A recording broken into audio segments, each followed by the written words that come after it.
Assalomu alaykum, hurmatli Mangitov Bitura kanalining obunachilari. Bugun sizlarga Toshkent viloyati Nurafshon shahrida joylashgan yangi novostroykadan 3 xonali, keng va zamonaviy kvartira obzorini taqdim etaman. Agar siz Toshkentga yaqin tayyor holatdagi uy qidirayotgan bo'lsangiz, bu variant siz uchun juda mos keladi. Kvartira Mikrobank tepasida joylashgan. Toshkentgacha 20 kilometr.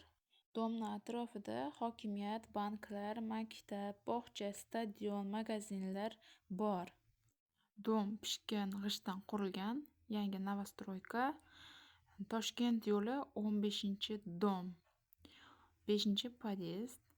Mana hozir ko'rsataman. Bu tarafdan kirib boriladi. Yugurib kirib boramizda shunda 3-etajga ko'tarilamiz. Kvartirani umumiy maydoni 76 kvadrat metr. 3-etajga ko'tarilganimizda o'ng qo'lda ikkita qo'shni va lift kutib oladi bizni. Narxi $60,000, kami bor kelishsizlar bo'ladi. Kirish qismi 180 ga 420 qilib ishlangan, keng va qulay. Bu yerda shkaf yoki garderob qilish imkoniyati bor. Bu uyning afzalligi, uni o'zingiz xohlagan dizayn va mebel bilan jihozlash imkoniyati bor. Didingizga moslab o'zgartirishlar kiritishingiz mumkin. Barcha xonalar tagida teplый pol o'rnatilgan va uni alohida regulyator orqali boshqarish mumkin. 2 tomonlama balkon bor. Xonadan doim yorug' va shamollatish qulay qilib ishlangan. Mana hozir regulyatorda polni ko'rsatib o'tdim. Katta divan, televizor zonasi va mehmon qabul qilish uchun yetarlicha joy bor. Mana ko'rib turganlaringizdek 6 ga 6 qilib ishlangan juda ham katta zal. Bu tarafda esa balkoni bor, ko'cha taraf balkoni.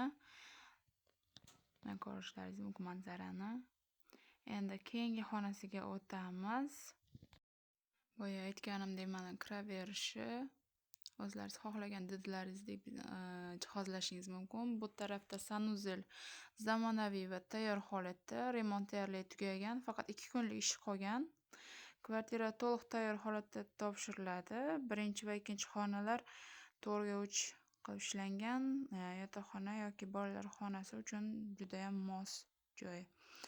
Hop, eshiklari mana yangi, remonti yangi qilingan. Hammasi deyarli hammasi yangi remontdan chiqqan. Faqat shu 2 kunlik ish qolgan. Mana ikkinchi xonasini ko'rsatyapman. Bu tarafda ham balkon bor.